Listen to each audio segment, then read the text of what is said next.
యువత రాజకీయాలపై ఆసక్తి చూపాలన్నారు బీజేపీ స్టేట్ ప్రెసిడెంట్ రామచంద్రరావు. ఎన్నికల్లో ఎప్పుడైతే డబ్బు ప్రభావం తగ్గిస్తామో అప్పుడే నిజమైన ప్రజాస్వామ్యం అన్నారు. సూర్యాపేట జిల్లా కోదాడపట్నంలో బీజేపీ కార్యకర్తల సమావేశంలో ఆయన పాల్గొన్నారు. బూతులు తిడితేనే నాయకుడు అవుతాడనేది భ్రమ అని చెప్పారు. సామాజిక మాధ్యమాలు సమాజానికి ఉపయోగపడేలా ఉండాలన్నారు. భారతదేశ యువత ప్రపంచానికి ఆదర్శంగా నిలవాలని పిలుపునిచ్చారు రామచంద్రరావు. ఏదైతే ప్రభుత్వం ఇస్తుందో కేవలం నాటకం మాత్రమే అనుకుంటున్నాను. గత ప్రభుత్వం 10 సంవత్సరాలు రేషన్ కార్డు ఇవ్వలేదు. ఈ ప్రభుత్వము ఏడాదిన్నర తర్వాత ఇప్పుడు మేల్కొని ఏదో రేషన్ కార్డు ఇస్తామని చెప్తున్నారు.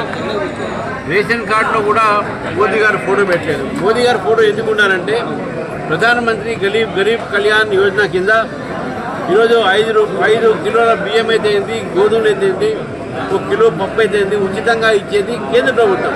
కేంద్ర ప్రభుత్వం ద్వారా ఈ సబ్సిడైజ్ సంబంధించినటువంటి ఫుడ్ గ్రెయిన్స్ కానీ ఫ్రీ ఇచ్చేటువంటి ఫుడ్ గ్రెయిన్స్ ఉన్నప్పుడు నిధులన్నీ నరేంద్ర మోదీ గారు ఇచ్చినప్పుడు నరేంద్ర మోదీ గారి బొమ్మ పెట్టాల్సిన అవసరం ఉన్నది. ఇది ఒకటి.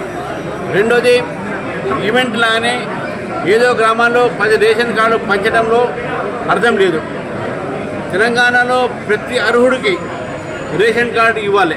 ప్రతి అర్హుడికి ఆల్ బెనిఫిషరీస్, ఎలిజిబుల్ బెనిఫిషరీస్ అందరికీ రేషన్ కార్డులు ఇవ్వాలి.